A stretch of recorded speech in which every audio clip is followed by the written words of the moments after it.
Today's podcast is about love, breakups, relationships, rejection, heartbreak, heartache, and all the opportunities that these beautiful aspects of life bring. Because in truth, you come alone and you're going to have to die alone. Even the love of your life is not going to be with you when you die. And in saying that, the one thing I've realized as a 30-year-old who's found career success early in life is that love is the answer. And romance is probably the most beautiful thing about life. If you ask me about my own happiest moments in my own life, they've always happened during romantic situations. The intention for creating this podcast is to spread healing, especially for those people who are still trying to let go of someone, especially for those people who've probably let go of that special someone but have not been able to let go of the pain related to letting go of that special someone. So if you have any pain in your heart related to your own sense of attachment to your ex, to the person that you loved more than anything in the world, I hope that this podcast heals you. In the age of reels and short form content, for me, solo podcasts like this are extremely therapeutic, especially when I listen to some of my favorite podcasters. And I hope that this special episode of The Ranveer Show does that for you. Let's begin with this. For those of you who are consuming the video format of this show, this is a gift I received from a monk friend of mine, Palga Rinpoche. He's been on the show.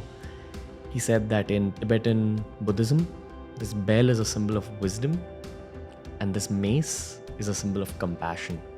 So when wisdom and compassion combine,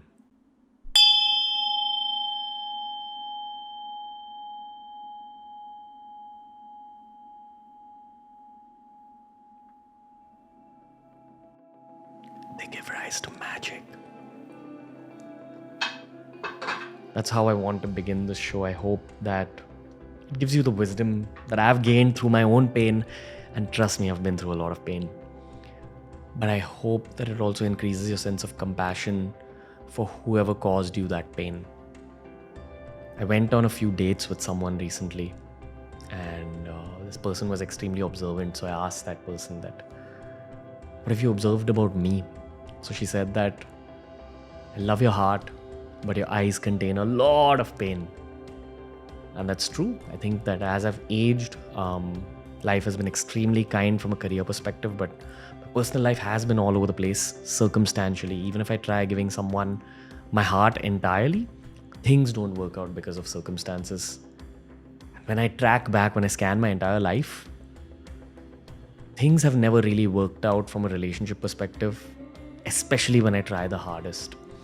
So when I give a relationship my all, things happen and then it just tears apart, and that's the nature of certain human lives.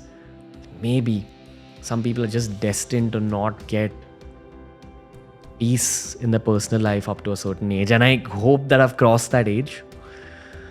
But yeah, it's been a tough ride. I don't hold anything against anyone because of compassion and wisdom. At this stage of my spiritual journey, I'm trying to forgive as much as I can. I'm trying to forgive everyone who's ever caused any sort of pain to me, because I know I've caused pain to people myself as well. I beg for forgiveness from the people that I've caused pain to. This is the story of my 3 greatest romantic heartbreaks. And these were also 3 of the girls that I loved the most ever. I'm not going to go into the details of these stories because I don't think it's correct to share every aspect of your personal life on the internet. But here we go. Age 19, found someone who was just a friend. I had no intention of dating her. Definitely found her attractive, but she was dating someone else, so I left it at that feeling of that's an attractive friend of mine. Never let my heart grow any sense of emotion towards her. We grew really tight as friends. We were almost like brotherly. There was no bad intentions from my side. There were no bad intentions from her side.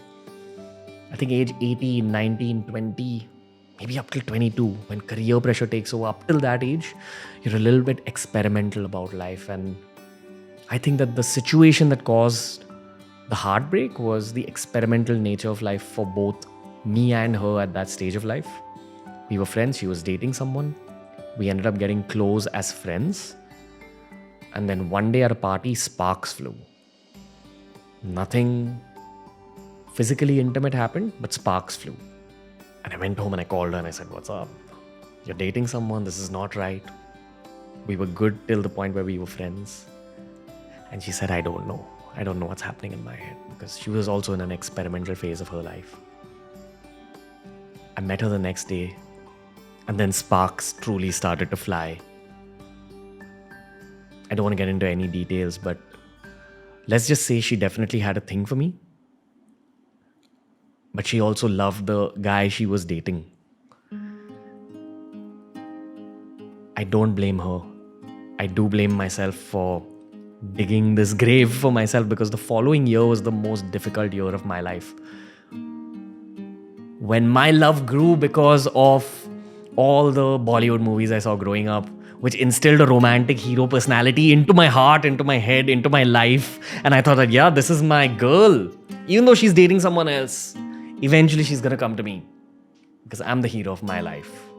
And heroes always end up with the queens that they desire, right?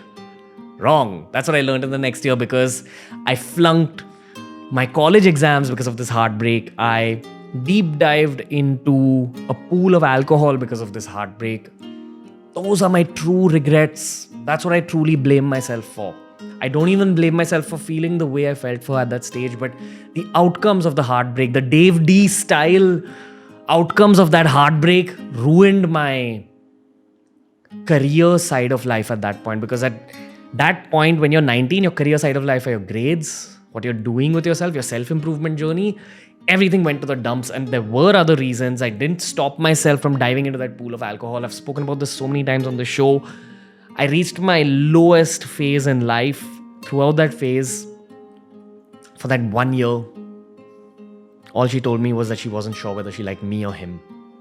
So I'd meet them at parties. I didn't stop myself from feeling the way I felt when I looked at her. I'd see her at parties, my heart would melt. Think that, yeah, that's the girl of my dreams. None of my friends, none of her friends knew that something was happening between us. And then I'd see her boyfriend coming in and they'd pose for pictures together, and I'm just standing there and looking at her. And it's hurting. But I'm a man, right? And men don't cry. So I'd go home, try not to cry. And as I'm going to sleep, the blanket's on top of me and tears are just like falling out. Because I sat with that pain, because that's also what Bollywood heroes do. Kabir Singh that shit, bitch!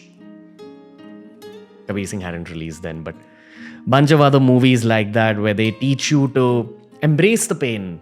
Dev D, for example. You embrace the pain. Probably pain's a good thing. Eventually, when I had enough of this game that teenagers were playing, I took a step back, blocked her.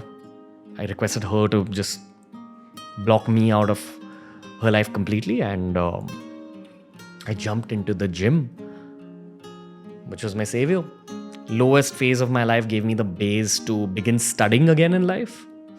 I gave my KTs or my back papers, passed my exams, grades went up gradually after that. And I started my own fitness journey, which then led to BeerBiceps. BeerBiceps led to all these businesses. And here we are today as a 30-year-old thinking that, yeah, that's the worst heartbreak that I'll ever go through. The series of parties, seeing them together, knowing that the girl you love is not fully sure about you. And then that weird situation making you fall deeper in love with her, that's going to be the worst heartbreak, right? Wrong. Because heartbreak number 2 was possibly worse. And for the longest time, I couldn't even find forgiveness in my heart for the other human involved in this heartbreak. Dated someone very seriously after engineering college. Once my career was beginning, it was all going well. Didn't end up well for multiple reasons. Spoken about my own spiritual journey so much on the show, but what people don't understand about spiritual journeys is that they drastically change your personality. You know how a lot of people don't want to meditate because they think that they'll just lose interest in their own material growth? That's not what happens. That's not what you should be afraid of. because of your spiritual pursuits. Your material ambitions will become much stronger because of your spiritual ambitions. When you start meditating, when you begin to read all these spiritual books, when you accumulate the knowledge of this new subject that every single school and college should teach but doesn't teach, it changes your personality, it changes your emotional personality, it changes your likes, your preferences, what you choose to do on Saturday nights, Sunday afternoons. All that starts switching up.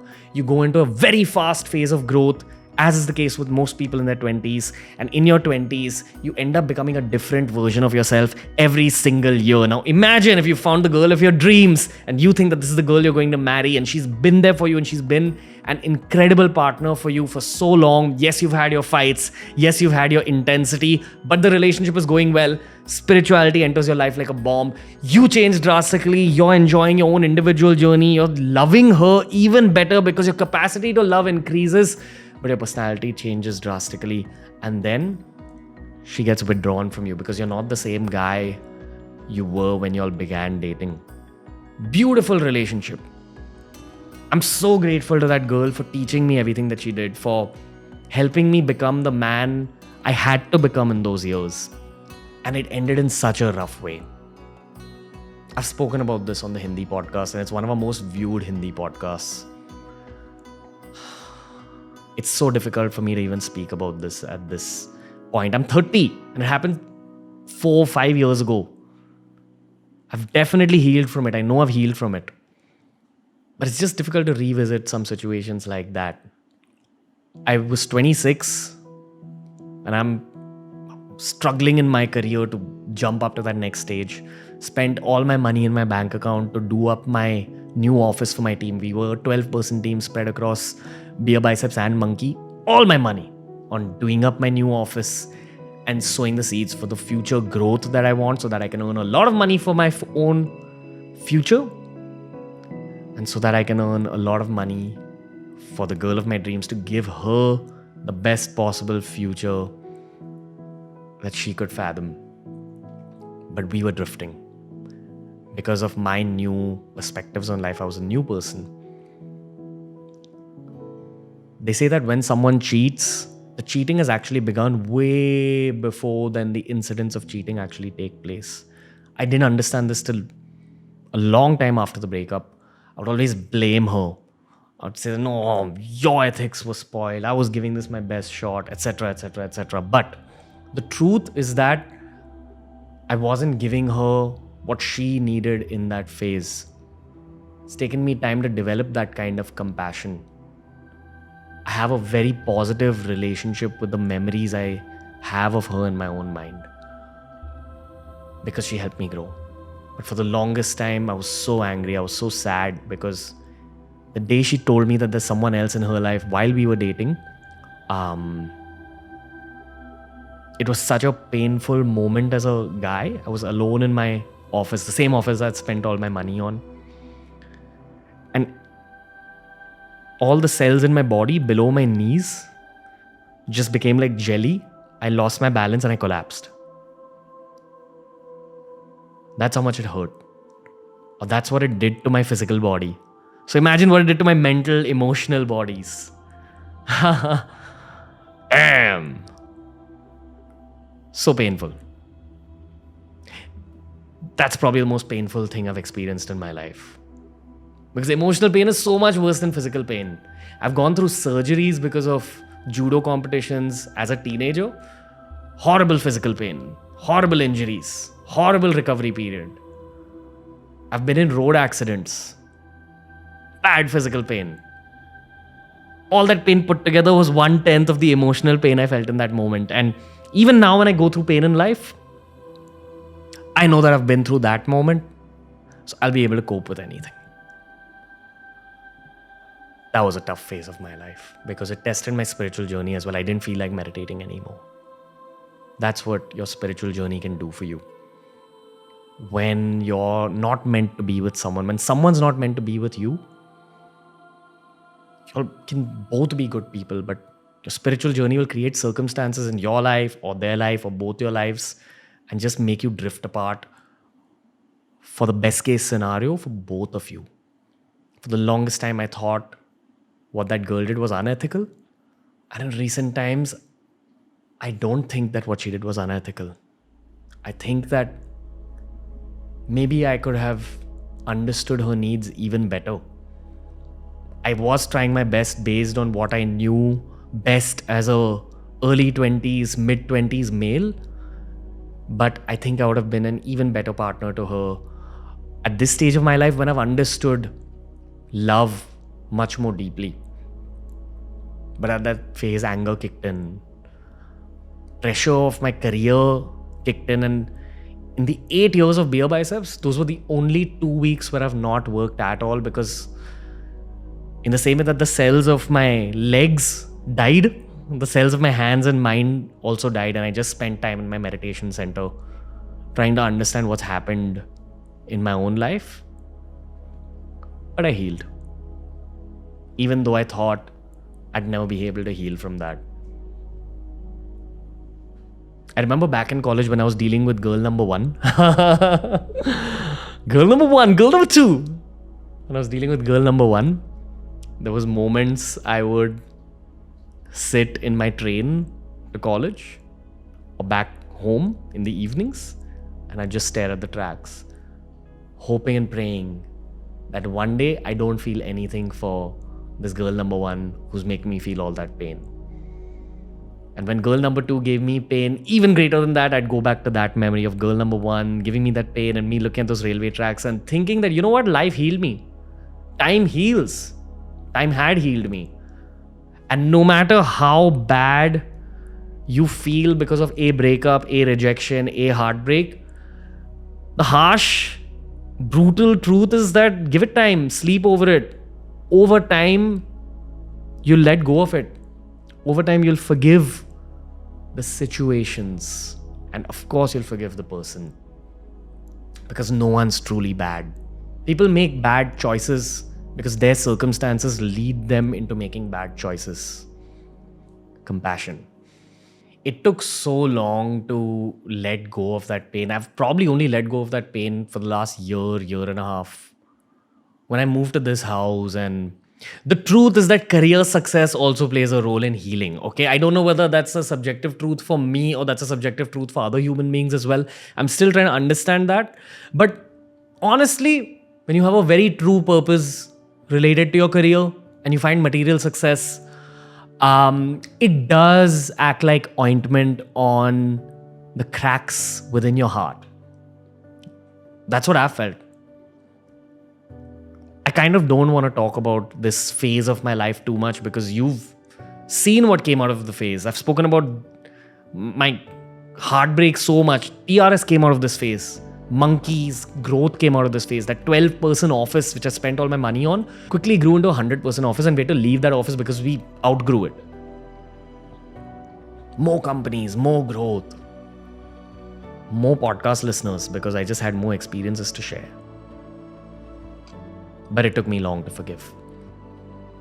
There was so much growth of all kinds that came out of this heartbreak. Even though the healing hurt, eventually it led me to where I was meant to be in life. And it led her to where she was meant to be in life. And I wish her all the love and all the peace. Because that girl was the most important person in my life at that phase. And she was exactly what I needed. And I hope that I was exactly what she needed while we were together. Good vibes only. We move on to the next heartbreak, which happened fairly recently. Seen so much pain of all kinds. Business deceit, lies, friends backstabbing you, the love of your life leaving you, cheating happening, money being stolen by your loved ones. So much had happened by this point in my life that I was just ready to deal with anything. And the third person who came into my life came like 4 or 5 years after the second intense heartbreak of my life, right? And those 4 or 5 years, I had tried dating a lot of people, but I just wasn't able to get myself to open up my heart to anyone because you've given so much of your energy, your time, and yourself to that one person, and then it ended up crash landing. So you get scared to give your time, energy, feelings, emotions, vibes to anyone new. It takes a lot to open up your heart. You know, one of these cliched Instagram reel quotes is, every guy has one girl that he can do anything for. And if she breaks his heart, then he can never love another girl in the same way. Last night, did it ever call me? That's not true. And that's what I learned in the most recent phase of my life. Sometimes life throws the most incredible human beings at you. Human beings that make you feel like your past heartbreaks happened in order to open up your pathway for this new human being who's everything you ever wanted. Who's fun, who's smart, who's beautiful in every possible way, and who feels like your jigsaw piece, your lobster. And then sometimes it doesn't work out because of another cliched Instagram quote that sometimes you just meet the right person at the wrong time. Because maybe your timelines don't match. Maybe your priorities for life don't match. Maybe the circumstances in your own past and that person's past was so different that you can't see your futures aligning, even if in that moment you know that there's genuine love from both sides. This person was so nice for my heart. It took me a lot to open up my heart to this person, but when my heart opened up, I would cry so often with her. I was truly feeling vulnerable as a guy, and I didn't know where those tears were coming from, but they were probably tears from my own past. When someone crosses that threshold of love in your heart forces your mind to become extremely vulnerable. And I realized how much pain I was holding on to while I was with this girl, and just crying, just being with her, around, cracking jokes, just spending time with each other was so healing. And I thought that I found the love of my life finally. And I was very okay with my past heartbreaks. And then eventually it didn't work out. Just very amicably didn't work out. We both tried. We both put in the efforts. We both had clean intention. We both had genuine love for each other, but it just didn't work out. Because we spoke about our future plans and we saw our futures very differently. So you had to take that adult decision and just part ways. And there's no bad vibes from either side. But I'm talking about all this online because I want everyone listening to this to know about the true nature of adulthood, which is that even if you feel like you found the love of your life, sometimes it won't work. When it comes to heartbreaks, my friends, they're a part of life.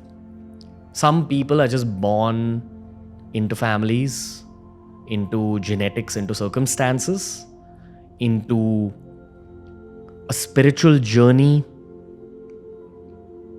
of a life where you're meant to be a very passionate person, where you're meant to love with a lot of ferocity.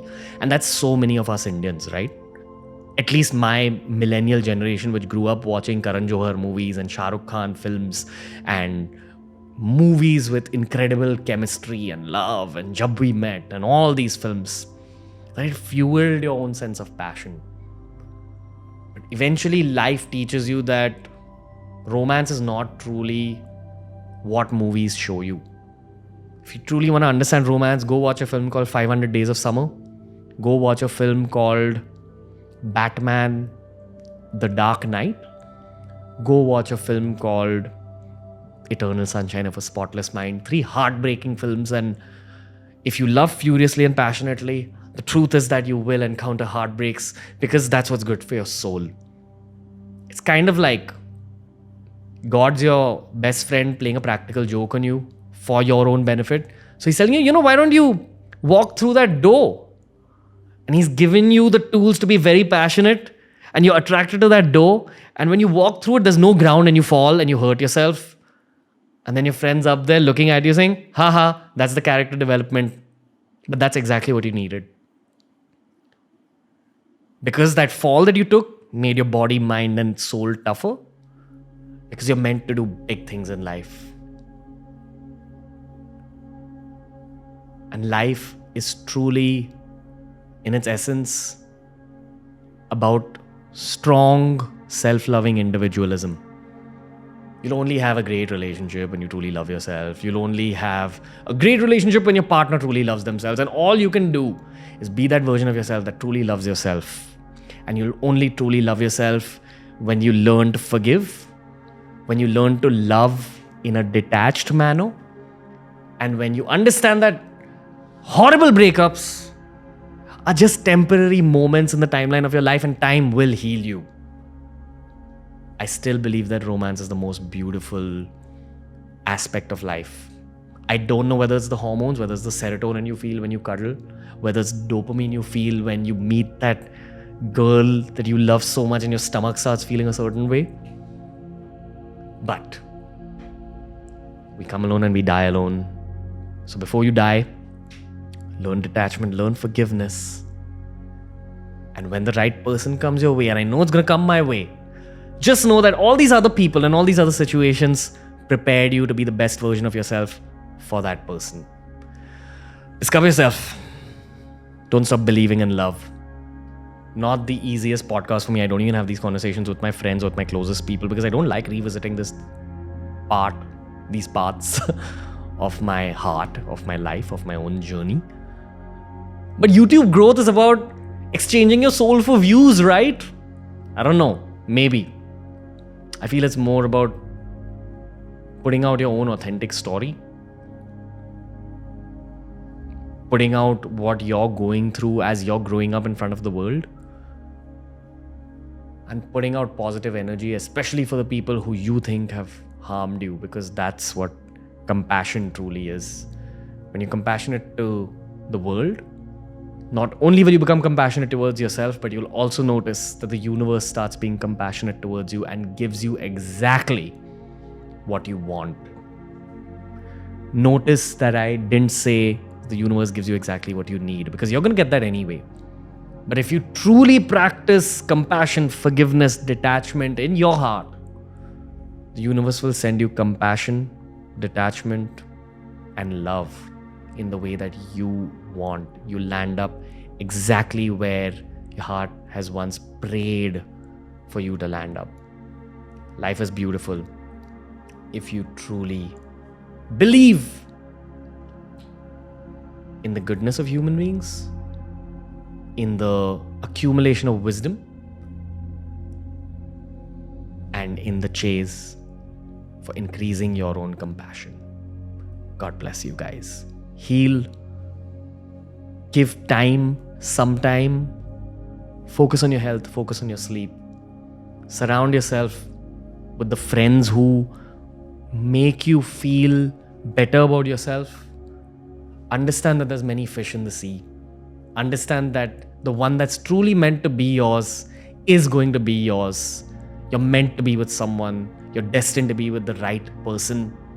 You're destined to be with the person that'll bring out the maximum amount of spiritual growth. Of course, learn the theory about relationships. Learn the theory about red flags and spotting red flags early on. Learn all that Instagram stuff.